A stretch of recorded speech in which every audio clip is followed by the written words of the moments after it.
Hello, my dear soul family. Let me take a quick reading for you. So, I took 3 cards today, and these cards are for universal guidance के लिए मैंने ये reading के लिए उठाया था.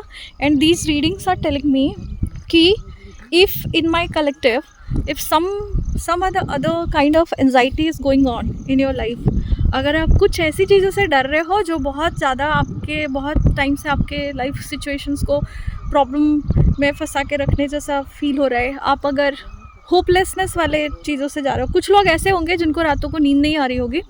दे are over thinking about so many things and they are thinking कि what are the things they have felt कि उनके लाइफ में जो चीज़ें सही नहीं हुई है. सो अगर आप इस वाले एनर्जी में थे जहाँ पे कि आप किसी का कम्युनिकेशन का वेट कर रहे थे and you are not able to receive those communication, तो ये रीडिंग आपके लिए है.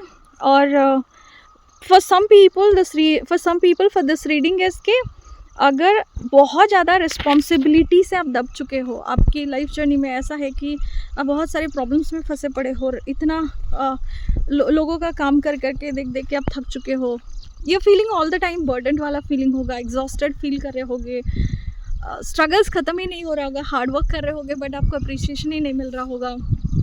और सबसे इम्पॉर्टेंट, अगर आप पढ़ाई वगैरह कर रहे हो तो आपको कॉन्सेंट्रेट करने में तकलीफ हो रही होगी. So this reading is all about guiding you towards the Sagittarius energy, where now you need to set the healthy boundaries. Now you need to say how to say no, and then कुछ ऐसी चीज़ें change होंगी जहाँ पे कि आपको कुछ नए आइडियाज़ मिलेंगे, कुछ क्यूरियोसिटी से आप कुछ चीज़ें ऐसे करोगे जिसकी वजह से मान लो कि अगर कम्युनिकेशन ब्लॉक था, जिसकी वजह से आपका थ्रोट चक्र अगर ब्लॉक था और आपका काम नहीं हो रहा था, this energy is going to give you a clarity जहाँ पे कि आपका वो कम्युनिकेशन ठीक हो जाएगा. This communication is going to give you a reconciliation वाला थिंग, और because of the inspiration you are going to receive so many best thing. और अब आपको मज़ा आएगा काम करने में, बिकॉज नाउ जो भी सिचुएशन, जो भी प्रॉब्लम्स में आप चल रहे थे, उसका एक सोल्यूशन मिलेगा. एंड रिमेंबर, सैटर्न जब भी रहता है ना, Saturn is all about the Karma वाला थिंग.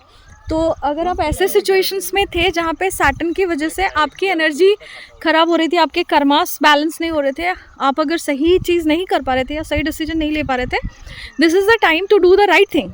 अगर मान लो कि आप गलत थे आपके एनर्जी में और आपके साथ ये चीज़ें हो रही है, so Saturn is always guiding you towards the thing कि आप सही चीज़ें करना चालू करो. ऑटोमेटिकली आपके सिचुएशन सॉल्व हो जाएंगे अच्छे तरीके से और आप एक सही डिसीजंस ले पाओगे.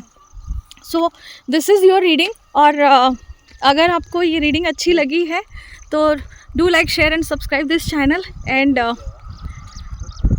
type 777 to claim this energy. With this, I'm sorry, please forgive me. Thank you and I love you all. Take care.